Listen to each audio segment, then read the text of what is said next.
Class 10th lecture number 26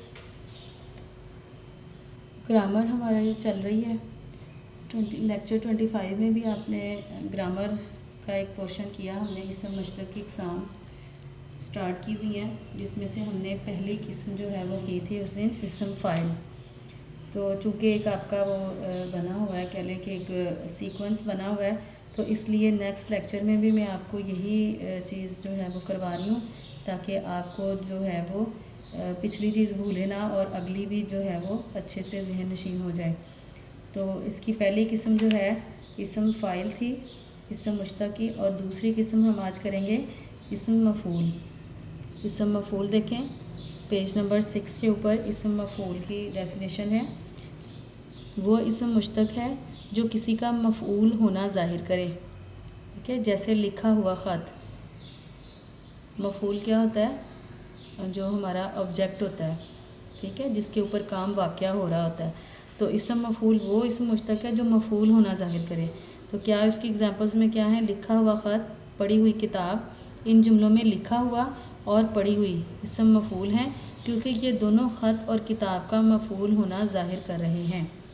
ठीक है, लिखा हुआ ख़त यानी कि जिस चीज़ के ऊपर काम वाक़या हो रहा होता है, लिखा हुआ ये हमारा मुश्तक था, और ख़त जब हमने साथ मफ़ऊल ऐड कर दिया तो वो इसम मुश्तक की किस्म बन गई, इसम मफ़ऊल बन गई। ठीक है, ये पेपर्स में भी अक्सर ये ऑब्जेक्टिव पूछा जाता है कि लिखा हुआ ख़त या पढ़ी हुई किताब जो है ये ग्रामर की रूह से क्या है, इसमें लिखा हुआ और पढ़ी हुई क्या है, ये इसम मफ़ऊल हैं। तो जो एग्जांपल्स उन्होंने दी होती हैं डेफिनेशन के अंदर, आपने वही याद करनी होती हैं, उसी में से पूछते हैं। अलग से वो अपने पास से नहीं पूछ लेते हैं कि कॉन्सेप्ट दे दिया है तो आप कोई भी मिसाल पूछ लें, जो बुक के ऊपर मेंशन होती है उसी में से पूछा जाता है। तो इसमें दो मिसालें हैं सिर्फ, लिखा हुआ ख़त, पढ़ी हुई किताब। आगे से इसम मफ़ऊल की भी दो किस्में हैं, इसम मफ़ऊल क़ियासी और इसम मफ़ऊल समाई। जैसे इसम फ़ाइल की थी किस्में, इसी तरह से इसम मफ़ऊल की भी किस्में हैं। इसम मफ़ऊल की भी दो किस्में आगे से, इसम मफ़ऊल क़ियासी और इसम मफ़ऊल समाई। जैसे इसम फ़ाइल की दोनों किस्में थी, वही वाली इसकी हैं, वही सेम नेम है। तो इसम मफ़ऊल क़ियासी क्या है? वो इसम मुश्तक है जो कायदे के मुताबिक मस्दर से बनाया जाए। उसकी डेफिनेशन भी यही थी कि वो इसम फ़ाइल है जो कायदे के मुताबिक मस्दर से बनाया जाए, और ये वो इसम मुश्तक है, इसम मफ़ऊल वो है जो कायदे के मुताबिक मस्दर से बनाया जाए। इसका बनाने का तरीका क्या है? जिस मस्दर से इसम मफ़ऊल बनाना हो उसके माजी मुतलिक के आखिर में हुआ लगा देने से इसम मफ़ऊल बन जाता है। ठीक है, माजी मुतलिक आपने पढ़ी हुई है, माजी की इकसाम। जैसे लिखना से लिखा हुआ, ठीक है, लिखा हुआ जो है, लिखा हमारा जो है वो माजी मुतलिक है, लिखा हमारा माजी मुतलिक है, तो उसके आगे हमने हुआ लगा दिया या हुई लगा दिया तो वो हमारा इसम मफ़ऊल क़ियासी बन गया। लिखना से लिखा हुआ और लिखी हुई, पढ़ना से पढ़ा हुआ और पढ़ी हुई इसम मफ़ऊल बन गए। अब इसम मफ़ऊल समाई हैं, जैसे कि फ़ाइल समाई थे, इस तरह से मफ़ऊल समाई भी हैं। वो इसम है जो किसी कायदे से बनाया तो नहीं जाता, लेकिन मायना इसम मफ़ऊल के देता है। मसलन नकटा, नकटा होता है नाक कटा हुआ, ठीक है, मायने वही दे रहा है। हुआ, हुआ का वर्ड ज़रूर आएगा उसके अंदर, क्योंकि वो मफ़ऊल की अलामत है, कह लें कि वो लाजमी आएगा उसके अंदर, कटा हुआ। नकटा नाक कटा हुआ, कनछदा कान में सुराख किया हुआ, ब्याहता शादी की हुई, दुखी सताया हुआ। फ़ारसी के इसम मफ़ऊल भी उर्दू में इस्तेमाल होते हैं, जैसे अंदोख्ता जमा किया हुआ, अमोख्ता पढ़ा हुआ, आज़मूदा आज़माया हुआ, शुनीदा सुना हुआ। अरबी के इसम मफ़ऊल उर्दू में भी कसरत से इस्तेमाल किए जाते हैं, जैसे मफ़ऊल के वज़न पे क्या है? मज़लूम, मखलूक, माबूद, मालूम, मकतूल।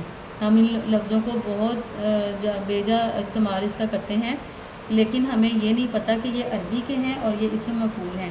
तो आपने इनको इस तरह से याद करना है कि ये इसम मफ़ऊल की एग्जांपल्स में आ जाते हैं।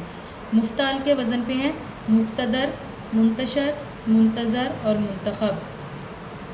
आगे बता रहे हैं कि इसम मफ़ऊल और इसम मफ़ऊल और मफ़ऊल में फ़र्क क्या होता है। इसम मफ़ऊल वो फ़ेल है, इसम मफ़ऊल वो है जो मफ़ऊल को ज़ाहिर करे, और मफ़ऊल उसे कहते हैं जिस पर कोई फ़ेल वाक़या हुआ हो। ठीक है, इसम मफ़ऊल क्या है? जो मफ़ऊल को ज़ाहिर करे, और मफ़ऊल अकेला क्या होता है? जिस पर कोई फ़ेल वाक़या हुआ हो। اسم مفعول مصدر وغیرہ سے بنایا جاتا ہے لیکن مفعول نہیں بنایا جاتا۔ اسم مفعول کو ہم قاعدے کے مطابق مصدر سے بناتے ہیں، لیکن جو اسم مفعول ہمارا ہوتا ہے وہ کسی قاعدے کے مطابق مصدر سے نہیں بنا ہوتا، مفعول جو ہے وہ مصدر سے نہیں بنا ہوتا۔ نمبر 3 ہے اسم مفعول کو مفعول کی جگہ استعمال کر سکتے ہیں، لیکن مفعول کو کبھی اسم مفعول کی جگہ استعمال نہیں ہو سکتا۔ جیسے میں نے لکھا ہوا پڑھا، بچہ پڑھا ہوا بھول گیا۔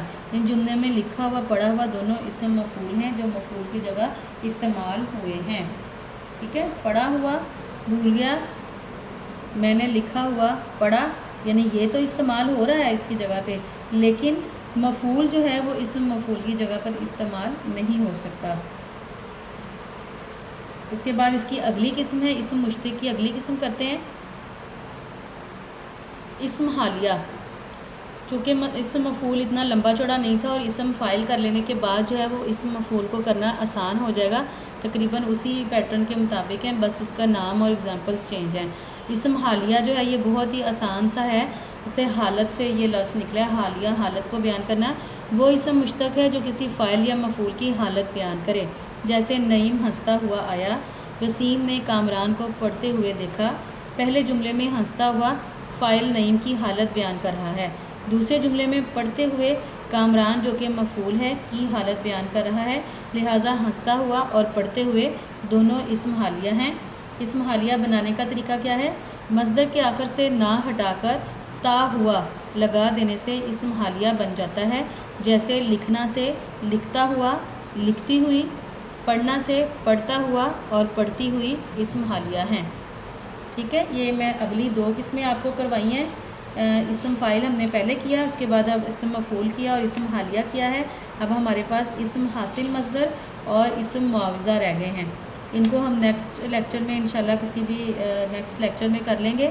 اور اکٹھا آپ کو اس لیے نہیں کروا رہی ہوں کہ آپ لوگ گھبرا جاتے ہیں بہت جلدی کہ اتنی مشکل گرامر اور مس نے اتنی زیادہ کروا دی ہے، تو اس لیے جو ہے وہ آپ کے ذہن میں اچھے سے ان کے کانسیپٹس بیٹھ جائیں، آپ ان کی لرننگ اچھی سی کر لیں، اس لیے ایک یا 2 ٹاپک کر کے جو نا آپ کو کروا رہی ہوں، کیونکہ یہ گرامر کا پورشن ایسا ہے جو آپ نے پہلے نہیں کیا ہوگا۔ ٹھیک ہے نا، کچھ پہلے جو ہم نے تیزی سے گرامر کی ہے وہ ہم نے پہلے بھی کی ہوئی ہے، 6 میں 7 میں 8 میں، تو یہ والی جو ہے یہ ہم پہلی مرتبہ کر رہے ہیں، تو اس لیے تھوڑا تھوڑا کر کے کروا رہی ہوں، آپ لوگوں نے اس کو اچھے طریقے سے یاد کرنا ہے۔